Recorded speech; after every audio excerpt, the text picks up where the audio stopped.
I am laughing my ass off because Kamala Harris just cooked the hell out of Donald Trump. And we'll get to that. But I do want to say we are officially past the point of no return. With 19 days to go until the 2024 election, both candidates are now competing to mobilize key swing voters in key swing states. VP Harris has been in Pennsylvania. She's been in Michigan over the past week. She's had Obama. She's had Kinzinger all campaigning on her behalf. And honestly, Trump needs to stop campaigning. The more that Trump campaigns, the more votes he loses, and I firmly believe that. This is the first time in American history that if a candidate campaigned less, they would have a higher chance of winning. I genuinely think so. If a month ago, Donald Trump said, I'm done campaigning, no more economic forums, no more rallies where people walk out, no more podcasts where I'm being laughed at, I think he would have kept some voters. He would have retained some voters. For example, you guys saw that normal Republican voter last night that was asking him, hey, can you win me over? I'm a Republican. I'm a lifelong Republican, but I'm unregistered now. Can you win me over? And Trump word salad about January 6th? For real? So now, this leads to a situation where we get titles like Donald Trump cancels second mainstream interview in days. Donald Trump pulled out of another mainstream interview Thursday, this time nixing a sit-down interview with NBC News. The interview, CNN reported, would be in Philadelphia with NBC News senior business correspondent Kristen Romans. CNN's Brian Stelter said one source suggested that it had only been postponed. It was the second time in a week that he had canceled a scheduled appearance outside the conservative news sphere, CNN reported Thursday. He had also canceled an in-studio appearance on the CNBC flagship show Squawk Box. His team told Politico that he was unable to do CNBC because he would be in Michigan, but in fact, he was just a few blocks away from that very studio on Fox and Friends. Friend of the show Keith Edwards points out, Trump has canceled a 60 Minutes interview, CNBC interview, a second interview with Debate, now that new NBC interview. He refuses to confirm his town hall, and just today, just within the past hour or two, on the 17th of October, he canceled an NRA rally. It says right here, Trump NRA rally in Savannah canceled. He's weak and weird, says Keith Edwards, not able to run for 2 weeks and won't make it for 4 years. That is a complete fact. This man is unraveling in front of our eyes, and I mean that for real. Like, I sent this clip of Trump in Atlanta, Georgia 3 or 4 nights ago to my Trump supporting friends from high school. I have a group chat where half of us are liberal, the other half are Trump voters. We're always arguing. It's a tale as old as time, and I sent this clip. One of the Trump supporters in the chat said, I don't know if I can vote for that. They said, I don't know if I can vote for this. Leave a like on this video and drop some blue hearts for that. It is, Mr. Congressman. 32, she goes, and the election will be in 32 days. 32 days. The teleprompter crashed. 32 days. She kept going. I would have loved to. It kicked back in. It's called a kickback. Like some people know a lot about a kickback. It's called a kickback. They know in this administration. But no, it's a kickback. It kicks back in. I am not making this up. When I sent this to my friend who plans on voting Trump, he said, I can't vote for that. Do I throw away my vote or do I vote Trump? And we were like, just don't vote, bro. Just don't vote. The one time in America where I don't want people to engage civically is when they're going to go out and vote for Donald Trump. Here's another clip from the same rally, and then we'll start digging into the VP Harris clips. He doesn't know what to do. He doesn't know what to do. Springfield, Ohio. We love Ohio. We won Ohio every time by a lot. We're leading now by a lot. And I know Springfield, beautiful little place. 50,000 people. They've just deposited 32,000 illegal migrants into the town. They don't speak English. A lot of these numbers are completely made up, and Donald Trump is falling asleep on stage right here. He has his eyes closed while he's rambling about Haitian migrants that were legalized under his administration through a program that he federalized. And the thing is, Trump is the worst leader in the world, perhaps the worst leader to ever exist. Just think about the past few months. We had a natural disaster, 2 different hurricanes, and Donald Trump decided to confuse people and lie. And even if Springfield, Ohio was having problems, which there were mayors saying, hey, it does place pressure on our infrastructure, we are integrating people, but we're coming together as a community. Sometimes we do have struggles. We come together as a community. Donald Trump decides to lie and sow fear and confusion and make sure that people don't trust their neighbor. I mean, literally, literally the Republican mayor came out and was like, hey, we do have problems, but what Trump is doing is making it worse. Now, we have a few good clips of VP Harris. There is one where she gets heckled by MAGA and then flips the script by taking a successful jab at Trump. But first, watch this one about her talking about General Mark Milley. Consider the comments that he made just in the last few days, because he's got more. He said he will target and punish those who disagree with him or refuse to bend to his will. He calls these Americans the enemy within and says that he would use the American military to go after American citizens. Journalists whose stories he doesn't like. Nonpartisan election officials who refuse to cheat by finding a few extra votes for him. Yep. Judges who insist on following the law instead of following him. It is for reasons like these that General Mark Milley, the former chairman of the Joint Chiefs of Staff, Donald Trump's top general, has called Trump, and I quote, fascist to the core. Yes. And it is clear Donald Trump is increasingly unstable and unhinged.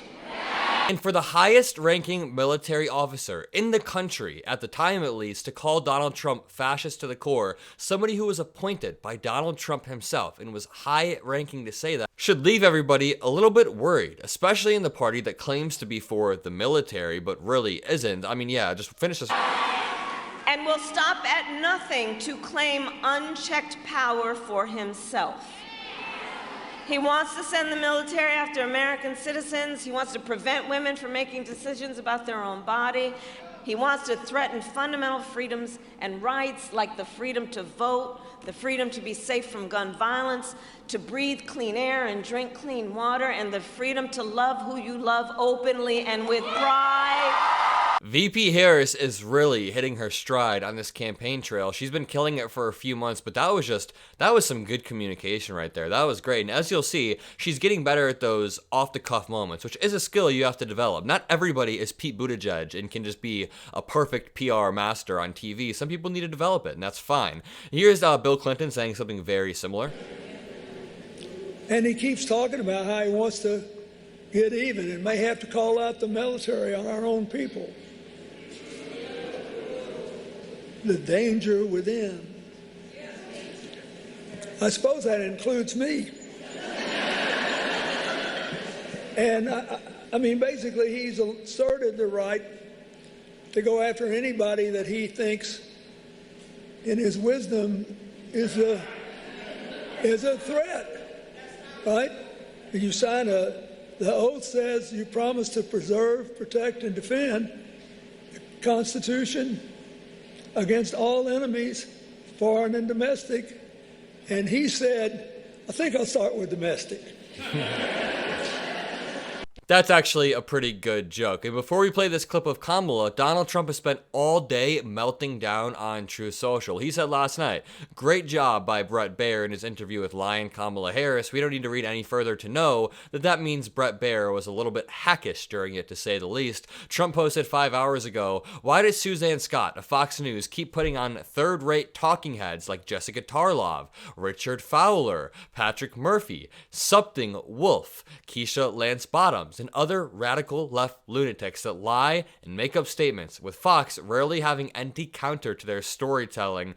The absolute irony of saying Jessica Tarlov is a lying radical liberal while Jesse Waters is the one who is telling the truth. I mean, the spin machine is crazy. Likewise, not a moment goes by when I'm not looking at negative false ads that the other camp stuffs the Fox airwaves with, says Trump, if I win. And this radical left moron doesn't get a chance to run the country. It is despite Fox, not because of them. This man is so incredibly petty. It's almost impressively petty. He then posted, why won't 60 Minutes released the fraudulent tapes of lying Kamala's interview with them? Could it be because he was a complete and total disaster, or that they created many additional new answers for her, blah, blah, blah? Then he posts some photos of people golfing. Just found out that lying Kamala is doing a message tonight instead of being at the Al Smith dinner. She shouldn't be allowed to do a video message. Kamala should be there like almost every other president. Oh, now you want to talk about breaking precedent after you dropped out of the debates. You dropped out of the primary debates. You dropped out of the 60 Minutes interview.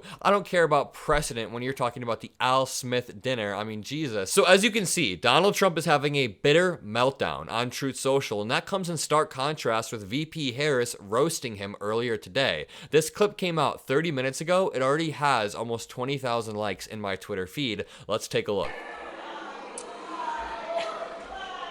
Oh, you guys are at the wrong rally.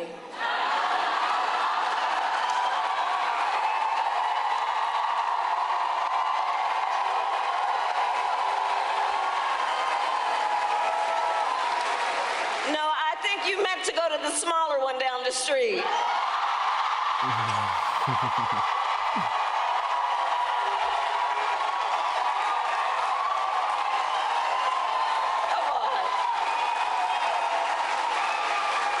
That's some witty stuff right there. And we know that Trump gets triggered at witty jokes like this, and you can see Obama as a prime example. But I guarantee Trump is going to further melt down after, especially considering the fact that this article reads, Fox News interview with Kamala Harris draws 7.1 million viewers, more than quadruple channel's average audience. And you know, this supports what I've been saying lately for the past day or two.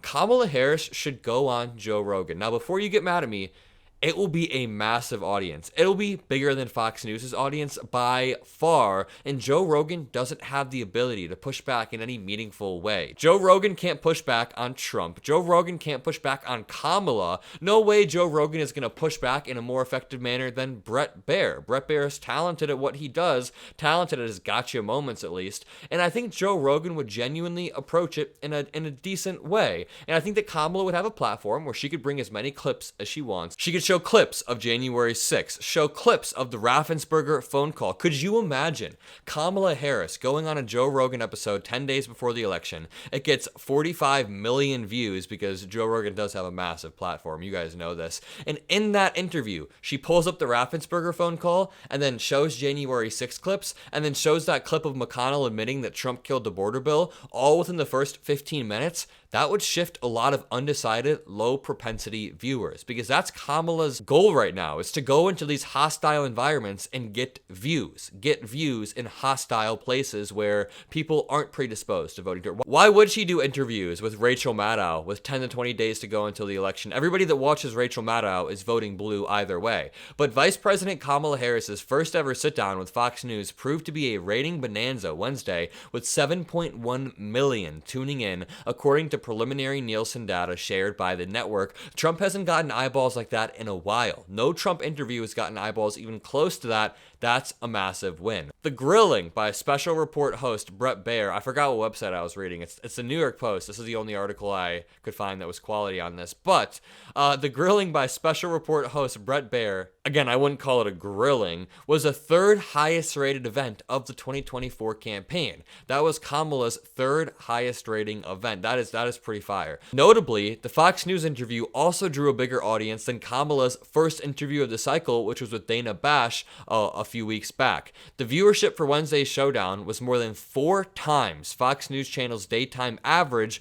of 1.5 million viewers. Let's go. We also just got news that Mitch McConnell has been calling Trump stupid and despicable in private, according to a new book. Senate Republican leader Mitch McConnell said after the 2020 election and beyond that then President Donald Trump was stupid and ill-tempered. Mitch McConnell said after the 2020 election that Trump was a despicable human being and a narcissist, according to experts from a new biography of the Senate Republican leader that will be released this month. McConnell made the remarks in private as a part of a series of personal oral histories. Honestly, that makes him such a coward. The fact that he knows this, he's seen it firsthand, and he refuses to even say it out in public is disgusting. We have another article titled here, just to bring some news to you guys. The public has been poisoned. Trump tries one more time to stop Jack Smith's January 6 evidence from coming out ahead of the 2024 election. Lawyers for former President Trump on Thursday asked the judge in his January 6 prosecution to keep a stay in place for a month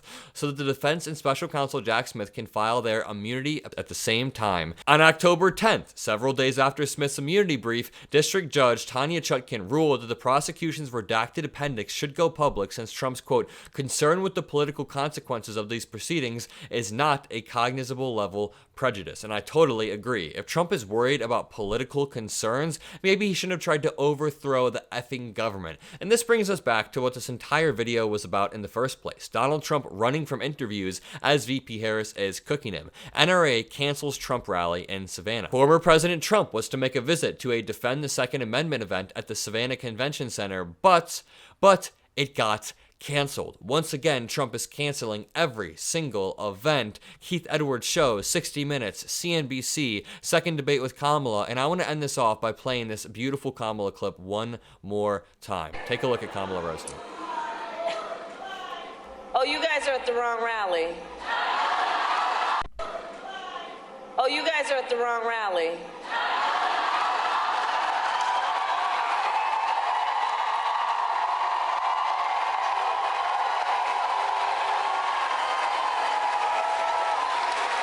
No, I think you meant to go to the smaller one down the street. So good. If you guys enjoyed this video, make sure you drop a like, make sure you subscribe, make sure you have a great rest of your day, and I'll see you in the next video. Peace out.